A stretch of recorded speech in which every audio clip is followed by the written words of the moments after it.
비밀 업무에서 감시받는 업무로 전환이 된 것이다. 한동훈 장관이요. 윤석열 정부의 인사검증을 수행할 인사정보관리단과 관련해서 이렇게 의미 부여를 했습니다. 먼저 들어보시죠.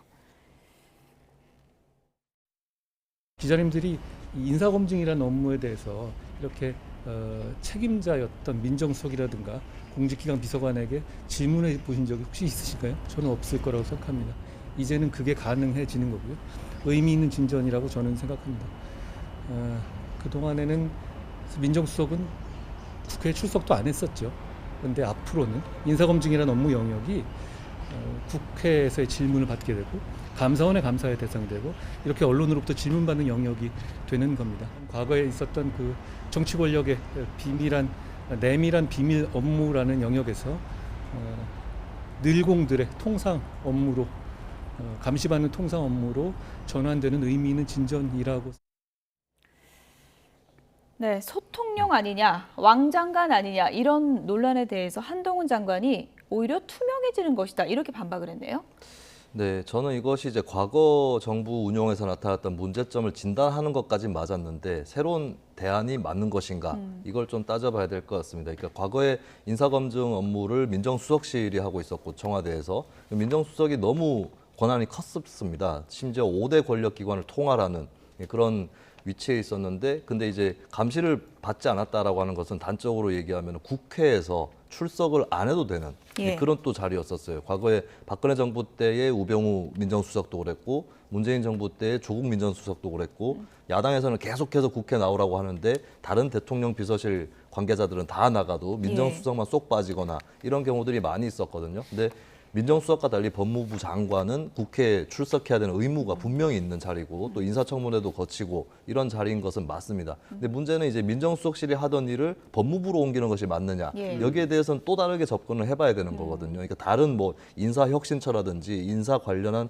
부처가 있는데 심지어 이제 법무부가 다른 부처의 인사까지도 컨트롤하게 되는 그러니까 옥상옥 컨트롤 타워의 역할을 하게 되는 것이 과연 맞느냐라고 하는 이 지적에 대해서는 민정수석실의 업무를 공적인 어떤 정부의 개선 조직으로 옮기는 것은 의미가 있지만 그것이 왜 법무부여야 하느냐 이 부분에 대한 답변으로서는 좀 부족하지 않는가 그렇게 봅니다. 네, 오늘 이제 국무회의에서 이 인사정보관리단 관련한 대통령령 등을 이제 의결할 그런 예정인데 관련 내용 들어오면 저희가 바로 전해드리겠고요. 근데 말씀하신 것처럼 이 조직을 만드는 걸 두고요. 법무부 장관이 다른 부처 장관은 물론이고 국무총리 후보자까지 검증하는 구조, 이거 문제 아니냐 이런 우려도 있습니다. 앞으로 어떻게 진행이 될 것 같으세요? 물론 이 법무부 장관 그리고 한동훈 그 장관에 대한 어떤 관심들이 되게 뜨겁고 그 지금 검찰 출신의 대통령이 선출이 되셨기 때문에 이 검찰 권력의 뭐 비대화 뭐 이런 것들을 우려하시는 입장은 충분히 이해를 할 수 있겠습니다. 다만 한동훈 장관께서 밝힌 것처럼 결국은 민주주의에서 투명성을 가장 담재할 수 있는 방법은 그 견제와 균형의 원리이거든요.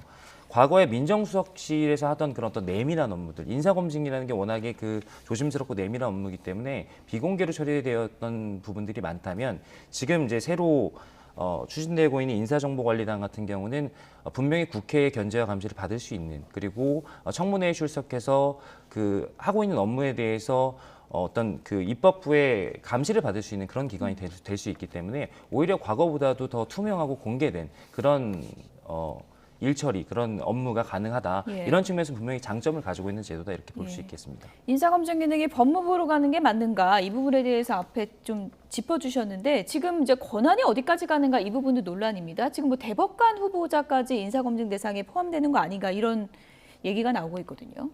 네, 이렇기 때문에 더더군다나 좀 신중해야 될 필요가 있는 거겠죠. 그리고 뭐 대법관뿐만 아니라 이제 다른 행정부 부처의 어떤 임명직이라든지 이쪽도 다 검증을 하게 되는데 법무부의 힘이 너무 세지는 게 아니냐 이런 지적이 나올 수 있는 거고요. 여기에 대해서 윤 대통령이 미국도 그렇게 한다라고 대답을 했습니다. 미국에서 FBI라고 하죠. FBI식 검증이라고 하는데 미국에 실제로 FBI가 법무부 산하에 있는 건 맞습니다. 근데 조금 따져봐야 될 것은 FBI 같은 조직은 조직 자체가 크고 그리고 이제 법무부 산하에 있다 한들 법무부라든지 미국 대통령의 어떤 정권 이쪽으로부터 자율성이나 독립성이 담보가 어느 정도 돼 있는 조직이거든요. 근데 법무부의 인사정보관리단은 법무부의 직할적인 그런 체제 속에 놓여져 있기 때문에 예. 좀 그런 부분에서는 FBI하고 공통점이라고 했을 때는 그냥 법무부 산하에 있다 정도의 공통점일 뿐이지 조직의 구조라든지 전체적인 그림 이런 것들을 봤을 때는 좀 차이가 있지 않는가 이렇게 네. 보여집니다. 그리고 좀 우려되는 것은 이제 이것을 추진하는 과정에서 정부 조직법을